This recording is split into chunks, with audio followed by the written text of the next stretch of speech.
네, 형의 양정에 대해서 살펴보도록 하겠습니다. 형의 양정이란 무슨 의미냐? 양형이란 의미예요, 양형. 형의 양정, 양형의 의미입니다. 많이 들어보셨죠? 선고형을 정하는 거예요. 말 그대로. 선고형을 정하는 것. 자, 이 선고형을 정할 때는 순서가 있습니다. 제가 양괄호를 붙여서 번호를 붙여놨죠? 아래로 내려가는 순서로 선고형을 정하시는 겁니다. 이 계산대로 하시는 겁니다. 일단 먼저 죄수 판단을 하시고, 지금 이 선고형을 정하는 형의 양정 이 부분은 변호사 시험에서 기록시험 이것 때문에 공부를 하시는 거죠. 자, 죄수 판단을 먼저 해야 되겠죠. 일죄냐 수죄냐. 변호사 기록시험에서 일죄가 나올 일은 없겠죠. 수죄일 것입니다. 그러면 각, 특, 상선, 누법, 경작 이 순서로 가시는 겁니다. 각칙 본조에는 가중을 하시고, 그 다음으로 특수교사 방조 가중을 하시고, 뭐 1, 2번은 잘 안 나오죠. 중요한 건 이제 상상적 경합부터 나오는 겁니다. 상상적 경합으로 처리를 하시고, 가장 중한 죄에 정한 형으로 처벌하는 거죠. 그 다음에 형을 선택을 합니다. 징역형이냐 벌금형이냐. 벌금형을 선택할 수도 있고 징역형을 선택할 수도 있는데, 시험에서 나오는 도박죄는 벌금형만 있죠. 항상 나옵니다. 벌금형을 넣어야 되기 때문에 하나를 도박죄를 끼워 넣죠. 그 다음에 누범 가중을 합니다. 누범 가중은 뒤에서 보실 텐데 35조 장기의 2배를 가중합니다. 그 다음에 법률상 감경을 하고요. 법률상 감경은 형법 55조인데 형기나 금액의 2분의 1을 감경을 합니다. 2분의 1. 자, 법률상 감경에 대해서 이게 표로 정리를 해보았습니다. 필요적 감경 방조, 필요적 감경 또는 면제니까 중지미수, 임의적 감경 장애미수, 임의적 감경 심신미약 10조 2항, 임의적 감면 불능미수 자수자복. 법률상 감경을 한 다음에 이제 실체적 경합범으로 처리를 하게 됩니다. 실체적 경합범은 두 개가 있죠. 사후적 경합범 37조 후단, 그러면 39조 1항에 따라서 이렇게 처리를 하면 되는데, 임의적 감면입니다. 뒤에서 보십니다. 동식적 경합범은 37조 전단인데 38조에 따라서 처리하시면 되고, 가장 중한 죄에 정한 장기, 가장 중한 죄에 정한 다액의 2분의 1 가중을 합니다. 2분의 1 가중. 하지만 각 죄에 정한 형의 장기, 각 죄에 정한 형의 다액을 합산한 형기 액수를 초과하지 못하죠. 이게 항상 시험에서 함정으로 나오죠.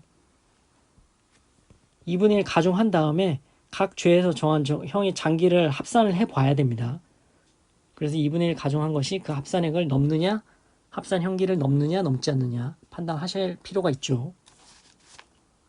그럼 끝으로 장량 감경을 합니다. 장량 감경은 한 번만 할 수 있습니다. 장량 감경은 51조 사정을 참작을 하는데, 예를 들면 범인의 연령, 성행, 지능, 환경, 범행의 동기, 수단, 결과, 범행 후의 정황, 피해자에 대한 관계 등을 고려해서 임의적으로 감경합니다. 단 1회만 하는 것입니다. 감경할 수 있는 것입니다. 안 할 수도 있어요. 자, 다음 페이지에 집행유예 기간의 경과로 형선고 효력 산실 이 부분이 나오는데, 이 부분은 집행유예를 배운 다음에 보시겠습니다. 다음 페이지로 넘어가시겠습니다. 누범 보시죠. 누범 형법 제35조입니다.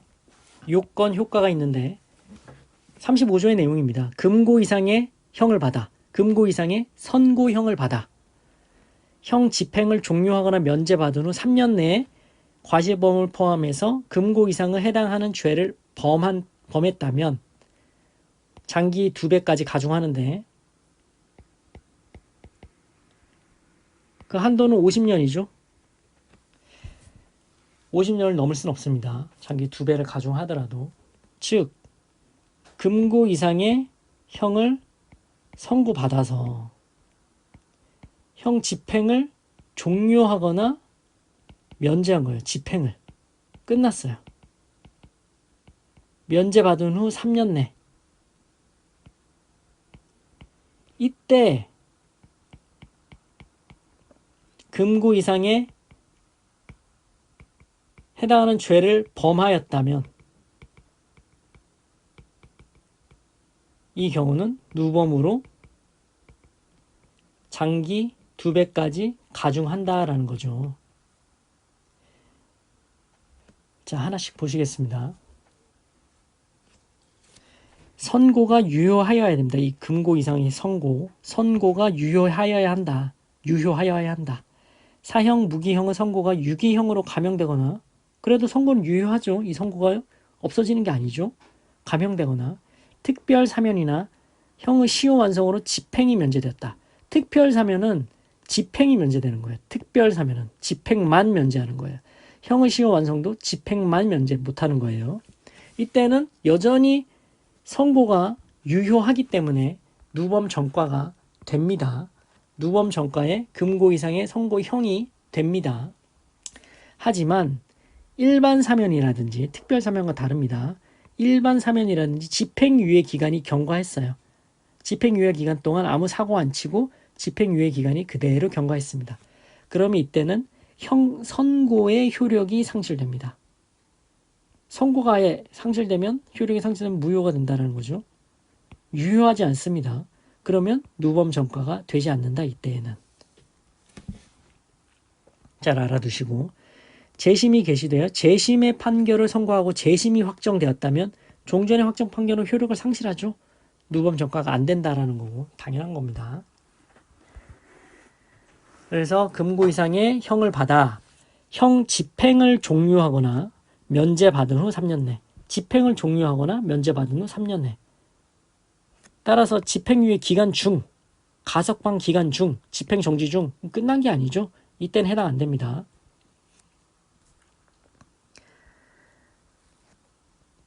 그래서 그 3년 내에 과실범을 포함해서 금고 이상에 해당하는 죄를 범하였다면 금고 이상에 해당하는 죄.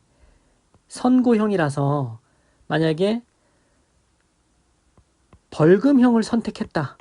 양정하면서 양형하면서 벌금형을 선택했다라면 금고형이 선고형이 아니겠죠. 벌금형이 선고형이 되겠죠. 이때는 해당이 안 된다라는 것입니다. 선고형이 금고 이상이어야 됩니다. 벌금형을 선택하면 노범 과정 못합니다. 금고 이상에 해당하는 죄를 범하였다. 이때 범하였는데 범한 건 실행의 착수가 있다라는 얘기입니다. 실행의 착수가 3년 안에 있으면 상습범 중에 일부가 3년 내에 있더라도 전체 상습범행은 누범 관계에 있다라는 것인데 상습범이에요. 이때 실행을 착수를 했습니다. 3년 내에 했죠. 근데 상습범 쭉 3년 이후에 계속한 거예요. 이때 종료했다고 칩시다. 3년 훨씬 지난 후에. 하지만 이때 3년 이내 실행에 착수했기 때문에 이 상습범 전체가 누범이 된다. 따라서 장기 2배를 가중한다라는 얘기가 요 얘기입니다. 효과는 장기 2배까지 가중. 자, 누범은 이렇게 정리를 하시고요. 실체적 경합범에 대해서 보시겠습니다. 지금 이 그림은 먼저 내용을 보신 다음에 보시겠습니다.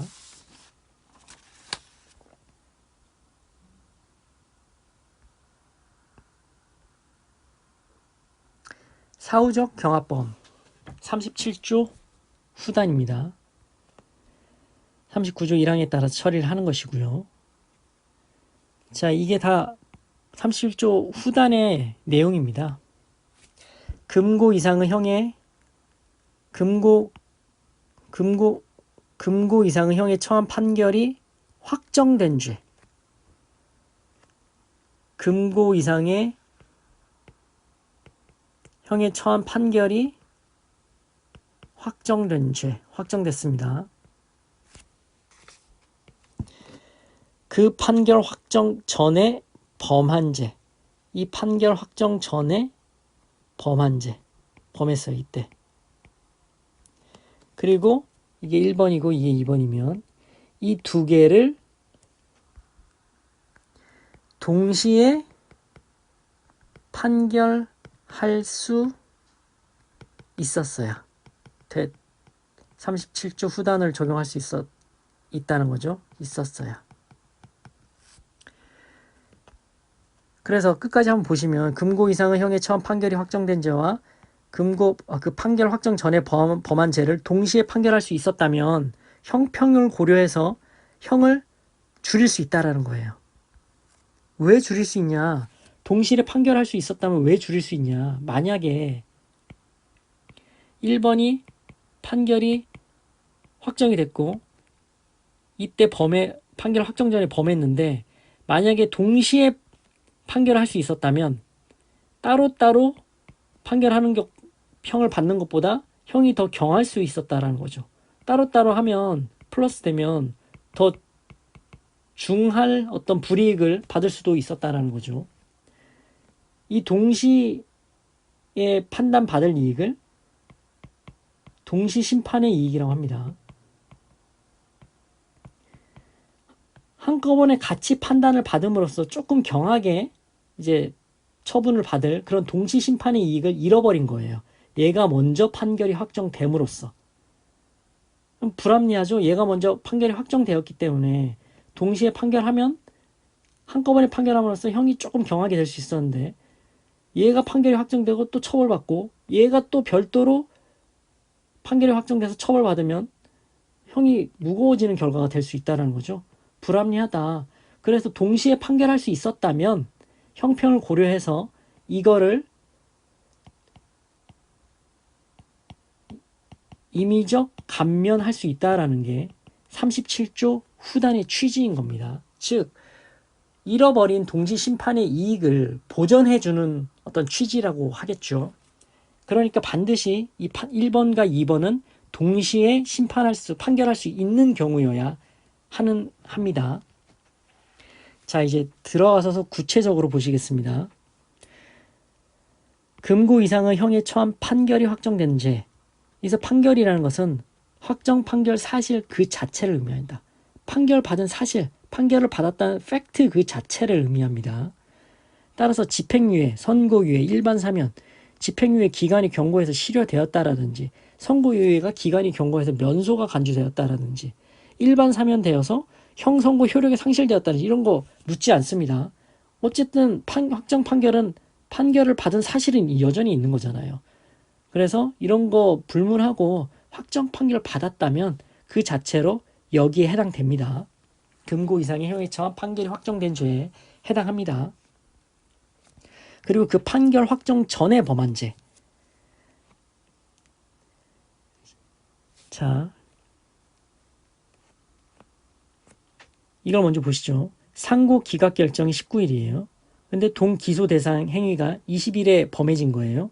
그 후에 피고인에게 상고 기각 결정이 고지되었습니다. 21일 날. 그럼 그때 판결이 확정되었다. 그러면 동범죄는 판결이 확정된 죄와 37조 후단의 경합범이다. 무슨 얘기냐.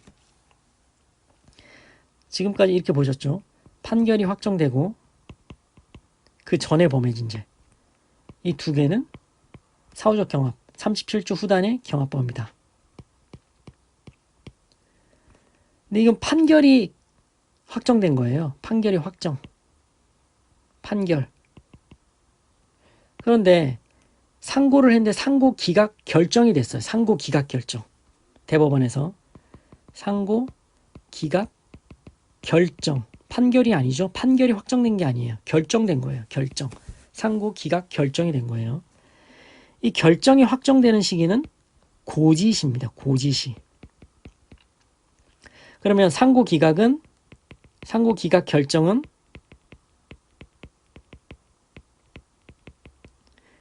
19일 날 됐는데 이때 20일 날 또 범행을 저지른 거예요. 새로운 범죄를 저질렀어요. 범죄. 그런데 이 상고기각 결정이 21일 날 고지가 되었습니다. 그러면 판결 확정 언제 있는 거라고 말씀드렸죠.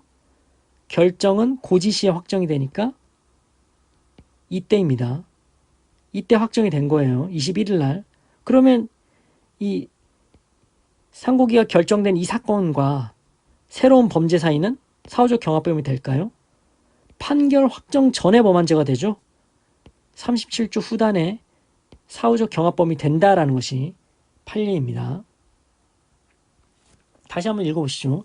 상고 기각 결정이 19일이 결정이 동기소 대상 행위 20일에 있었던 20일 후에 피고인에게 고지되어 21일 날 되어서 그때 21일 날 판결 확정되었다면 동범죄 20일 날 범해진 범죄는 판결이 확정된 21일 전에 범해진 죄이기 때문에 판결이 확정된 죄와 37조 후단의 경합범에 해당된다라는 얘기입니다. 이해되셨죠?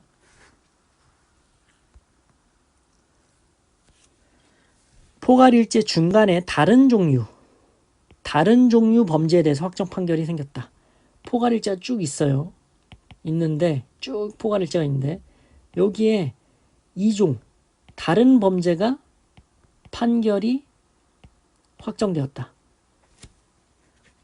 그럼 이 포괄일제는 계속 이어지는 거예요. 나뉘지 않죠. 다른 종류의 범죄가 확정 판결을 받았다 하더라도 나뉘지 않아요. 쭉 이어지는 거예요. 그러면 포괄일제는 여기서 끝나는 거예요. 이것과 무관하게. 그러면 이 포괄일제는 이 판결이 확정된 죄 전에 범해진 죄인가요? 아니죠. 이후에 범해진 거예요. 따라서 이 둘 사이에는 37주 후단의 사후적 경합범이 아니다라는 것이죠. 포괄일제 중간에 다른 종류 범죄에 대해서 확정 판결이 있다. 그 포괄일제는 확정 판결 후 범죄이다. 사후적 경합범 아니다. 그리고 이 1번과 2번은 동시에 판결할 수 있었어야 된다.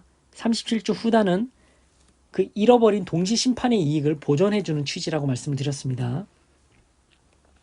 자, 이거를 보시죠. 중요합니다. 헷갈릴 수 있는데 아직 판결을 받지 아니한 죄가 이미 판결이 확정된 죄와 동시에 판결할 수 없다면 39조 1항에 따라서 감경 면제할 수 없다. 사후적 경합범이 아니니까 37조 후단의 경합범이 아니라면 39조 1항에 따라서 임의적 감경 면제할 수 없다라는 얘기죠. 자, B죄를 이때 범했습니다. 근데 A죄가 이때 판결이 확정이 됐어요. 제1판결이라고 하죠. 그리고 1판결 확정 이후에 C죄를 범했고 D죄를 범했습니다. 근데 B죄가 이때 판결이 확정이 됐네요. 2판결이라고 하죠. 이죄는 제2판결 이후에 범해졌습니다. 그러면 이 B죄 판결과 C죄와 D죄는 사후적 경합범일까요? 이거는 사후적 경합범일까요? 결론적으로 말씀드리면 판례는 아니라는 거죠. 왜냐?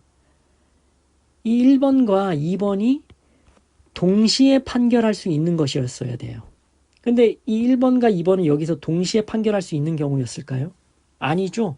A죄 판결이 있잖아요. A죄 판결이 확정되었잖아요. 이때. B죄는 A죄와 동시에 판결할 수 있는 관계였다라는 거예요. 따라서 C죄, D죄와 B죄는 동시에 판결할 수 있는 경우가 아니니 37조 후단의 경합 아니라는 거예요. 그렇다면 이걸 없는 것처럼 보고 C죄, D죄, E죄, C죄, D죄, E죄를 37조 전단 밑에 있는데 동시적 경합범이죠. 동시적 경합범 밑에 있습니다. 동시적 경합범. 동시적 경합범이란 판결이 확정되지 않은 수개의 죄로서 동시 심판 받을 수 있는 경우입니다.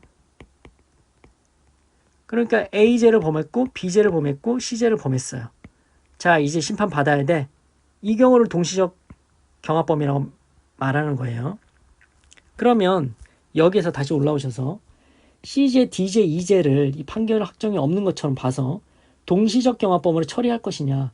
또 그건 또 아니라는 거예요. 왜냐하면 어쨌든 B죄 판결이 있기 때문에 사후적 경합범은 아니지만 이가 없는 것처럼 CDE를 또 동시적 경합범으로 처리할 수는 또 없는 거다. 일단 판결 확정은 그래도 있으니까. 따라서 각각 범죄에 대해서 개별적으로 별도로 형을 선고해야 된다는 것이 이 판례의 취지입니다. 보시죠. 피고인이 정한 C죄, D죄, E죄의 범행일시는 피고인의 A죄 제1판결 확정 이후이고 그중 C죄, D죄의 범행일시는 피고인이 B죄 판결 제2판결 확정 전인 반면 E죄의 범행일시는 그 후인데 맞죠? B죄의 범행일시가 제1판결 확정 전인 경우 제1판결 확정 전인 경우에는 B죄와 CD죄는 처음부터 동시에 판결할 수 없었던 경우라서 39조 1항이 적용 안 된다. 그 말은 37조 후단 경합범 아니다라는 것입니다. B는 A와 동시에 판결할 수 있었던 경우인 바 B를 CD와 동시에 판결할 수 있었다고 볼 수 없다. 그렇다고 그러면 C, D, E를 동시적 경합범으로 볼 것이냐. 그렇다고 제2 판결이 존재하지 않는 것처럼 이게 없는 것처럼 C, D와 E가 동시적 경합범으로 38조가 적용된다고도 볼 수 없다. 따라서 각각 범죄에 대해 별도로 형을 선고할 수밖에 없다라고 판시한 것이 11도 2351의 판시 내용입니다. 중요하겠죠? 동시에 판결할 수 있는 경우인지 없는 경우인지 그 전에 또 판결 확정된 게 있는지 또 나뉘는 게 아닌지 이걸 물어볼 문제가 나올 수 있습니다. 그리고 이 사후적 경합범은 계속 말씀드리지만 잃어버린 동시 심판의 이익을 보전해 주는 거기 때문에 형평을 고려해야 됩니다. 비교해서 고려해야 되죠. 근데 형평을 고려한다라는 의미는 무슨 의미냐? 법원의 재량이 무제한이 아니라는 거예요. 무제한. 법원이 마음대로 할 수 있다라는 게 아니에요. 판결이 확정된 즉 선고형과 후단 경합범에 대해 선고할 형은 각 본형을 기준으로 재반 사정을 종합하여 전체적 실질적으로 판단하여 감경 또는 면제가 이게 중요한 거예요. 형평을 실현하는 것으로 인정되는 경우 법원이 마음대로 하는 것이 아니고 형평을 실현하는 것으로 인정되는 경우에는 동시에 재판했다면 집행유예를 선고할 수 없었을 것임에도 37조 후문에 의한 감경과 장량 감경으로 집행유예를 선고하는 것이 가능하다라는 것입니다. 효과는 임의적 감면입니다. 할 수도 있고 안 할 수도 있어요. 형평을 고려하는 것이니까 할 수도 있고 안 할 수도 있죠. 감경은 2분의 1까지만 합니다. 그 이상 못 합니다. 2분의 1까지만 합니다. 자, 각주 122번 보실까요? A죄를 범했고 A죄 판결이 확정이 되었습니다. 그 이후에 B죄를 범했고 A죄가 재심을 했어요. A죄의 재심 판결이 확정이 B죄 이후에 있게 됩니다. 그러면 이 확정 판결로 보고 그 이전에 범한 B죄로 봐서 사후적 경합범이 있다고 볼 것이냐? 아니라는 거죠. 재심입니다. 동시에 판결할 수 없었다라는 얘기겠죠. 선행범죄로 유죄 확정 판결을 받은 후 별개의 후행범죄를 저질렀는데 B, A, 선행범죄에 대한 재심 판결이 선고 확정된 경우 아직 판결받지 않은 B, 후행범죄와 재심 판결 확정의 선행범죄 A죄는 동시에 판결할 수 없는 경우에 해당돼서 37조 후단 경합범 아니다. A죄 이때 판결 확정되었어요. 이미. 동시에 판결할 수 있는 경우라 한다면 이때 범했어야 되는 거죠. 이전에. 근데 이 이후에 범했으니 어차피 A죄와 B죄는 동시에 판결할 수 있는 경우가 아니었다. 재심 서로 37조 후단 경합범 아니다. 라는 것이고 동시적 경합범 개념 말씀드렸죠. 37조 전단입니다. 판결이 확정되지 않은 수개의 죄로서 동시 심판받을 수 있는 경우다. A죄 범하고 B죄 범하고 C죄 범했다. 이제 동시 심판 받으면 돼. 이거를 동시적 경합범이라고 합니다. 37조, 38조에 따라서 이제 처리를 하는데 가장 중한 죄에 정한 장기 또는 다액의 2분의 1 가중합니다. 하지만 함정, 각 죄에 정한 형의 장기나 다액의 합산한 형기를 넘지 못합니다. 가장 중한 죄에 정한 다액이 장기를 뭐 5년이라고 해봅시다. 가중하면 7년 6개월이 되겠죠. 2분의 1을 가중하면 7년 6개월이 될 텐데 뭐 3년도 있었고 1년도 있었다고 해봅시다. 그 중에서 가장 중한죄가 5년이겠죠. 5년에서 2분의 1을 가중했으니 7년 6개월이 됐습니다. 근데 각 죄에 정한 형의 장기를 모두 합합니다. 1, 3, 5, 8, 9, 9년이 되죠. 넘지 못하네요. 이건 되는 겁니다. 근데 만약에 넘는 경우도 있을 수 있어요. 뭐 예를 들면 뭐 가중을 했는데 10년이 됐다. 근데 각 죄에 정한 형기를 합하니 9년이다. 그러면 이거는 9년으로 깎여야 된다는 얘기예요. 넘지 못하니까. 이게 항상 시험으로 나오는 겁니다. 자, 지금까지 누범과 경합범 형의 양정에 대해서 살펴보셨습니다. 고생하셨습니다.